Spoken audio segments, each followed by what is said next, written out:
السلام عليكم. من كام يوم كده انا عندي حاله اللي انا في بيتها دلوقتي. الست دي ست عفيفه جدا وفي كرب، والله العظيم ما بعده كرب حقيقي يعني. الدنيا فرماها، وكل ما نحاول نزق حاجه ما فيش حاجه بتسلك معاها للاسف، لان كربها هي وقعت في كرب هي مش بتاعها يعني، بس للاسف وعدد ولادها ما شاء الله كبير فكربها كبير وكده. المهم الست دي كانت عندي من كام يوم قسما بالله رجت قلبي كده، رجته من كتر الازمه اللي هي فيها، وانا ما كنتش عارفه اعمل ايه. على فكره هي اللي بتصور وهي سامعه الكلام، وانا والله كنت فعلا متضايقه قوي قوي. فهقول لكم بسبب الست دي ايه اللي حصل.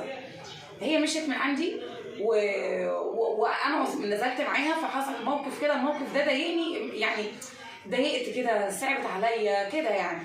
المهم روحت انا متضايقه، طب انا هساعدها ازاي؟ مش عارفه اساعدها ازاي، انا حقيقي متضايقه ومفيش في حاجه في ايديا. فرحت نمت وقمت في قيام الليل، يا رب يرزقك يا كذا ويبعت لك رزقك الصبح، يا رب بحق جاه النبي يبعت لك رزقك ورزق ولادك. المهم نمت وقمت الفجر، قعدت اقول كده، فضلت طول الوقت اقول يا رب يبعت لك رزقك ورزق ولادك. والله العظيم قمت لقيت يعني شاب هو احسن حد في الدنيا، جزاك الله خير الجزاء. لقيته باعت لي 5000 جنيه. ال 5000 جنيه اتقسموا على 10 اسر، وال10 اسر اكل، وقال لي هاتي اكل ال10 اسر وبال 5000 جنيه دول. وحياه ربنا انا قمت لقيت الرساله والفلوس مبعوثه وكده، انا ما بقتش مصدقه.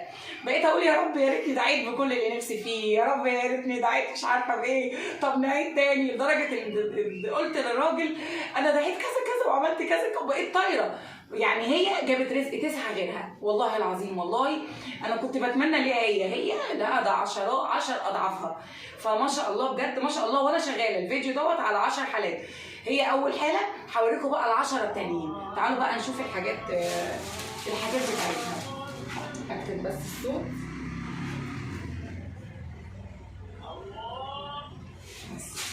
تعالوا. ايوه ممكن يبقى ال 500 جنيه ما بيجيبوش حاجات كتير، بس والله العظيم احسن من ما فيش، وبرضه هينفعها شويه نوعا ما. اهو بصي صوري بقى كده الحاجات بجد يعني. والله انت اللي الف شكر، لان انا دعيت بحرقه كده على حاجتك، ودعيت بقلب جامد. سبحانك يا رب، يا ريتني كنت دعيت ان عيالي ربنا يهديهم ويصلح حالهم يا رب، ودعيت بالمليون جنيه، والمتبرع اللي يشيل حالات كتير كان نفسي والله. الحاجات اهي ما شاء الله ما شاء الله، صحه وعافيه. ممكن تبقى حاجات بسيطه بس والله العظيم بتنفع وبتفرح وبتستر البيت في الغلاء اللي احنا فيه ده.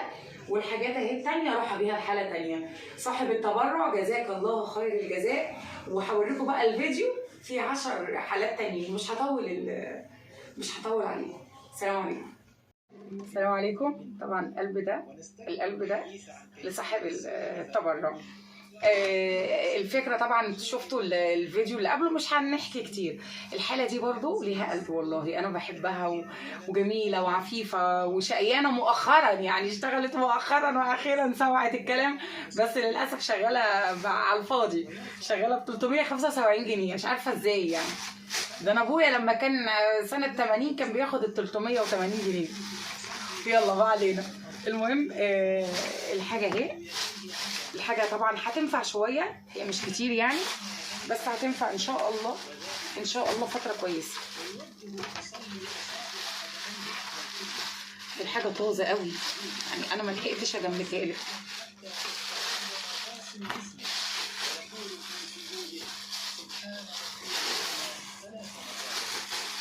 احنا شغالين على ستر البيوت يا جماعه. الدنيا بقت غاليه نار والناس مش مكفيه الاكل. بصوا بصراحه بقى، انا ما بخليش الناس لا تتكلم ولا الناس تطلع حفاظا لماء الوجه، فانا بطلع مش رياء والله، بس عايزين محتوى الخير زقه كده عشان يكبر وعشان يبقى جميل. تابعوا بقى كل الحالات اللي بعد دي كمان. خلاص بصي ممكن تصوري بقى هنا صوري هنا الحاجه ما شاء الله الحاجات جميله وكويسه. وستر البيوت، اللي نفسه في حاجه وعايز يحققها يتصدق.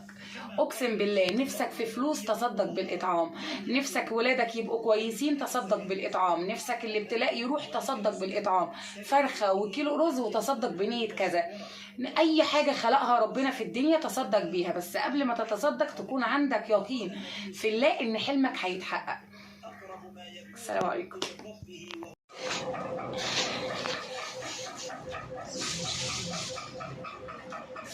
بصي، احنا الفكره شغالين عليها ستر البيوت. ربنا يخليك يا رب. تمام. الله يخليك. عشان بسرعه معاك ومع عيالك يا رب. الله يرضيك يا رب. عشان زوجك عنده عامل عمليه القلب المفتوح وقاعد بقاله فتره، فبفضل الله وكرمه الحاجات دي اهي بقى. ربنا يخليك يا رب. لا، صاحب التبرع بقى. ايوه برضه. لا انت السبب برضه. الله يرضيك يا رب. ربنا يخليك. راكب حاجه؟ بسم الله ما شاء الله. اللهم صل على النبي. يلا قوليني. السلام عليكم. طبعا انتوا فاكره انا موطيه صوتي، احنا تاني يوم عشان الجماعه نايمين، ف الفكره انتوا عارفينها. تمام.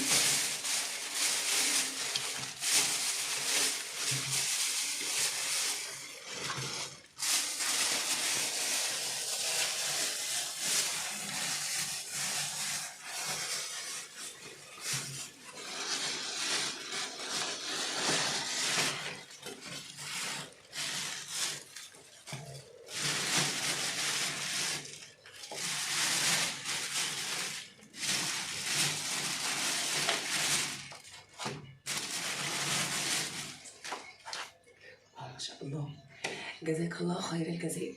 السلام عليكم. يا مدام هبه، عامه الحاجه وصلت لي. انا الحاله اللي جايه من العجمي، كتر الف خيرك، ربنا يجازيك كل خير يا رب. والحاجه استلمتها من مدام هبه، ربنا يبارك لك يا رب، تشكر.